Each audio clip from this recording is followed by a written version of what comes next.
PoE2 just got some major quality of life updates with its most recent patch, bringing a few very highly anticipated changes. I'm not going to go over every single thing in the patch, but I do want to talk about a few of the big ones. A link to the full patch notes will be included in the description if you'd like to check them out yourself. First, Ascendancy Respecs are finally here.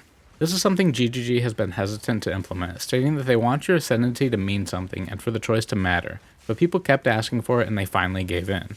They did state that if they were to ever do it, they wouldn't want it to be too easy, requiring some amount of effort. Their solution is that you must complete the Ascendancy trial that would grant you at least the number of points that you already have. For example, if you've only done one Ascendancy trial and have 2 points, completing any Ascendancy trial would allow you to respec and choose a different Ascendancy. If you've already completed all 4 and have all 8 points, though, you would need to complete the highest tier of Ascendancy trial to earn the respec. To change your Ascendancy after you've completed the trial, you will need to remove any spent Ascendancy points, which can be done by speaking to Balbella or the Trial Master, and then you will be able to interact with the Ascension device and choose your Ascension class and spend any points that you've earned. This is a huge win, especially considering the campaign in PoE2 takes a considerable amount of time to get through. So if you found out you don't particularly like your Ascendancy class, or you just want to try out one of the other options, it would have been quite a time investment to level up a new character. It's much more manageable to complete an additional Ascendancy trial at a level of which you've already completed. The one way I guess this could still be bad and get you locked into a class that you don't want to play is if you've unlocked most or all of your Ascendancy points, and then you do this to change Ascendancies and find yourself in a situation where you can't make your new Ascendancy work well enough to complete the higher tier Ascendancy trials to be able to change back. That's something you should certainly consider before you do make the jump, and the earlier you do it, the easier it would be to switch back, which in my opinion is fair. It keeps it an important decision without necessarily being permanent. I think long term this will help class diversity quite a bit. Prior to this change, if you were someone with limited time, it was difficult to justify playing anything other than the meta or seemingly most powerful Ascendancies. Why would you risk getting locked into a weak character build when you know one is performing really well? Sure, if you're a streamer or you can play all day long, you could just reroll and play something else, but if you play 1 or 2 characters per league, making the wrong choice would have meant throwing away a lot of time. But now, at least in the early to mid game, it's relatively low risk to try something experimental and see if you can make it work. I'm really happy to see this change. The next big update they've made is to charms and charm slots. Before this update, charms were pretty underwhelming and most characters would only be able to use 1. There were explicit modifiers that could be rolled to give additional charm slots, but they were pretty rare to come by, and in most cases you wouldn't have them if you were using a unique belt. You could increase the number of charm slots available by taking specific nodes on the passive tree, but they were out of reach for many classes. With this update, they've changed the charms to be an implicit rather than explicit modifier. Belts under level 30 will have 1 charm slot. Belts level 30 to 59 can roll with either 1 or 2 charm slots, and belts level 60 and above will roll between 1 and 3 charm slots. Currently, the maximum number of charm slots that you can have is 3, but in the future it will be possible to have up to 6 with certain uniques or passives.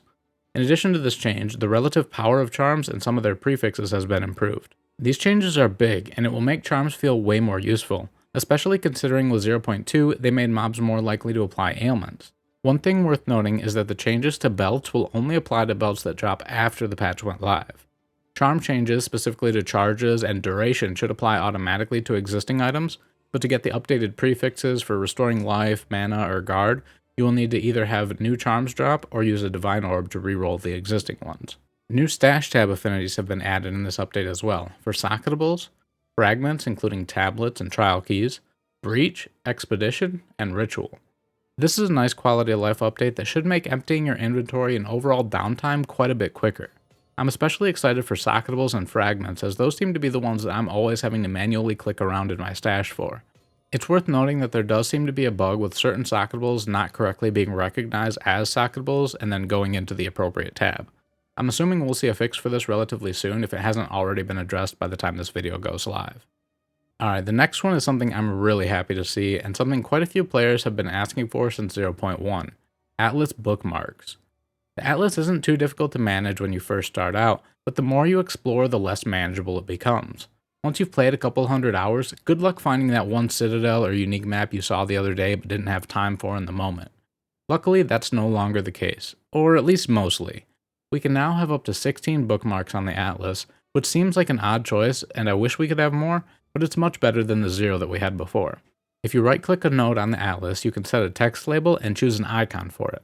I'm not sure what the keybind is for console or controller, maybe someone in the comments can let us know, but setting these will add them to a bookmarks list accessible at the top left of your atlas, as well as add the icon to your screen similar to the player and home icons we previously had, if you so choose.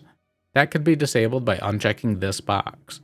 In the bookmarks list, you also have a quick jump to player and home, and then this undiscovered one. I'm not sure what this is, maybe the burning monolith since I haven't got to that yet in this league, or maybe it's just something else. I'm not sure, but if you do know what this one is, let me know in the comments below. I'll definitely be using this feature to mark my citadels and probably a couple general areas I want to come back to, like if there's a corrupted area with 2 overlapping towers nearby or something like that. Hopefully they expand on it in the future to allow more than 16 bookmarks, and I'd really like to see maybe a search feature similar to like we have in the passive tree, where say you type in like a map name or a league mechanic and it lets you easily find that type of node on the map and jump between them or something along those lines. This is a great start though, for sure. Another change that was a bit of a surprise and nice to see is that pinnacle bosses now give unlimited respawn attempts at difficulty 0. This creates a good opportunity to learn and practice the boss mechanics without needing to earn or purchase a lot of keys or stones or whatever you want to call them to access the fight.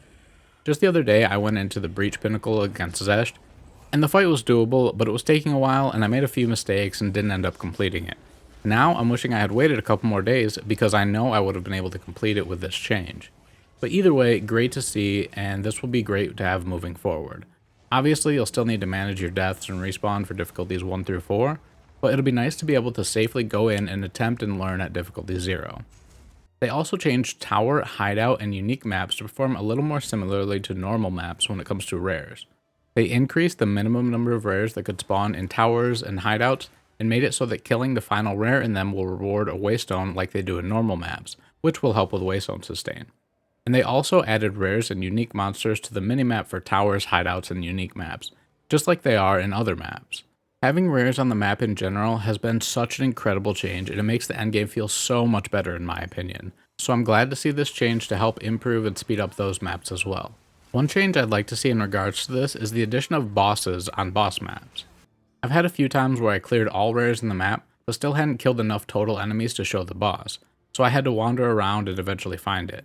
It's way less of an issue now than it was before the recent updates, but that's the one minor adjustment that I'd still like to see. When it comes to crafting and Socketables, they adjusted the drop rates for runes. Now, once a new rune tier starts dropping, you will no longer have the lower tier runes drop, and instead we'll see a slight increase in the number of higher tier runes. Personally, I had just started filtering out or ignoring the lower tier runes, but it was a little annoying having them drop and filling up your inventory with 3 different tiers of them, so this is nice to see. They also updated scepters to have sockets, and added a new set of modifiers for them. The last 2 updates I'll specifically mention are pretty minor, but nice nonetheless. First, they added an equipped gems section to the gem cutting interface to make it easier and quicker to find and level up your skill gems if you're using more gems across multiple different classes or weapon types. And they also added rarity borders to items available in vendors, so at a glance you can now see if an item is magic or rare. Both of these changes will just lead to less downtime and clicking around to get things done, and they're great to see.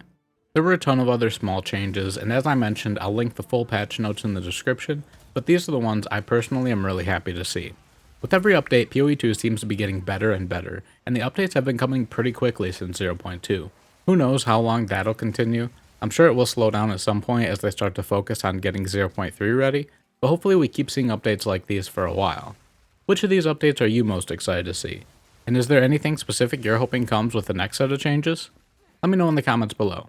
If you enjoyed this video or you found it informative, be sure to toss me a like or subscribe to the channel. It helps me out a ton and is greatly appreciated. As always, thanks for watching, and I'll catch you in the next one.